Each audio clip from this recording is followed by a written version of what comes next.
Kitchen. അപ്പം ഞാൻ കൊണ്ടുവന്നിരിക്കുന്ന recipe ഒരു ഇഫ്താർ സ്നാക്കായിട്ടുള്ള ചിക്കൻ ജാലി കബാബിൻ്റെ റെസിപ്പിയാണ്.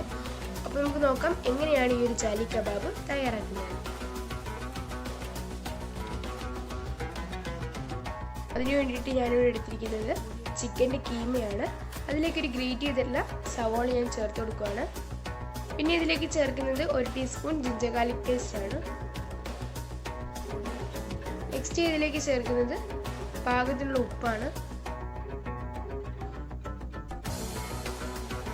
നെക്സ്റ്റ് ഇതിലേക്ക് ചേർക്കുന്നത് കട്ട് ചെയ്തിട്ടുള്ള ചില്ലിയും അതുപോലെ തന്നെ മല്ലിയിലയുമാണ്. നെക്സ്റ്റ് ഇതിലേക്ക് ചേർക്കുന്നത് 1 ടീസ്പൂൺ ചില്ലി സോസ് ആണ്. 1 ടീസ്പൂൺ സോയ സോസ് ആണ്. പിന്നെ ചേർക്കുന്നത് 1 ടീസ്പൂൺ ടൊമാറ്റോ സോസ്.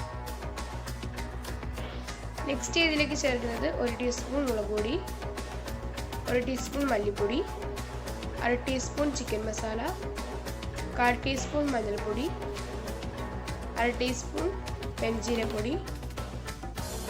നെക്സ്റ്റ് ഇതിലേക്ക് ചേർക്കുന്നത് 1/4 ടീസ്പൂൺ പെപ്പർ പൗഡർ. ഇനി നമുക്ക് നന്നായിട്ടൊന്ന് കുഴച്ച് ഒരു ഡോ പോലെ ആക്കി എടുക്കണം.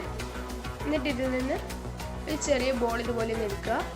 ഞാൻ കയ്യിൽ കുറച്ച് ഓയിൽ എടുത്തിട്ടുണ്ട്. അതിനുശേഷം ഇത് ഒരു കട്ട്ലേറ്റിൻ്റെ രൂപത്തിലൊന്ന് ആക്കിയെടുക്കാം. നമുക്കെല്ലാം ഇതുപോലെ ഒന്ന് ആക്കിയെടുക്കാം. പിന്നെ എടുത്തിരിക്കുന്നത് 2 മുട്ടയും 2 ടീസ്പൂൺ കോൺഫ്ലവറുമാണ്. അപ്പം ഞാൻ മുട്ട എടുത്തിട്ട് നന്നായിട്ടൊന്ന് ബീറ്റ് ചെയ്തിട്ടുണ്ട്. ഇതിലേക്ക് ഞാൻ ചേർക്കുന്നത് 2 ടീസ്പൂൺ കോൺഫ്ലവർ ആണ്. അതും കൂടെ ചേർത്തിട്ട് നല്ല കട്ടയില്ലാതെ തന്നെ ഒന്ന് മിക്സ് ചെയ്തെടുക്കുക.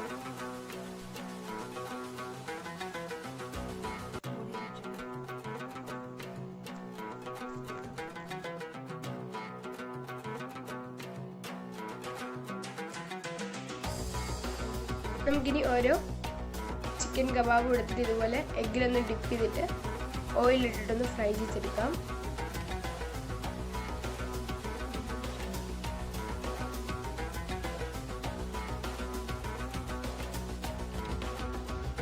ഇപ്പം ഞാൻ ചിക്കൻ ജാലി കബാബ് ഫ്രൈ ചെയ്യാൻ വേണ്ടിയിട്ട് ഇവിടെ ഓയിൽ ചൂടാക്കിയിട്ടുണ്ടായിരുന്നു. അതിലേക്ക് ഈ ചിക്കൻ ജാലി കബാബ് ഇട്ടിട്ടൊന്ന് ഫ്രൈ ചെയ്യുവാണ്.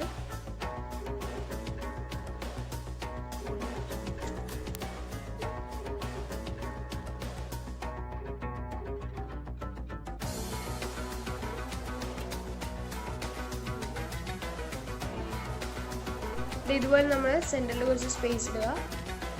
അവിടെ നമ്മൾ നേരത്തെ തയ്യാറാക്കിയുള്ള ആ ഒരു എഗ്ഗിൻ്റെ മിക്സർ ഇതുപോലെ നൂറ്റി കൊടുത്തിട്ട് ഓരോ കബാബിൻ്റെ മുകളിലേക്ക് ഇങ്ങനെ വെച്ച് കൊടുക്കാം.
ഏകദേശം ഒരു 10 മിനിറ്റാണ് ഇതിൻ്റെ ഒരു കുക്കിംഗ് ടൈം.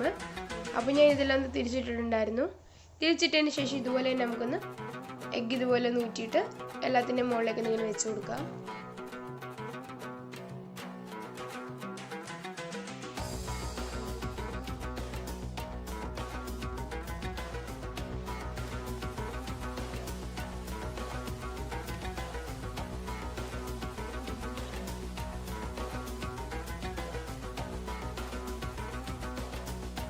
ഇതിപ്പോൾ നന്നായിട്ട് തന്നെ ഫ്രൈ ആയി വന്നിട്ടുണ്ട്.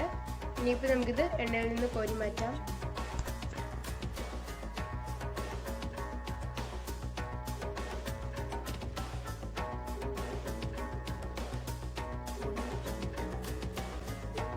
ഇത്രേ ഉള്ളൂ നമ്മുടെ അടിപൊളിയായിട്ടുള്ള ചിക്കൻ ജാലി കബാബ് ഇവിടെ റെഡി ആയിട്ടുണ്ട്. അപ്പോൾ നിങ്ങൾക്ക് എല്ലാവർക്കും ഈ ഒരു വീഡിയോ ഇഷ്ടപ്പെടുമെന്ന് ഞാൻ വിചാരിക്കുന്നു.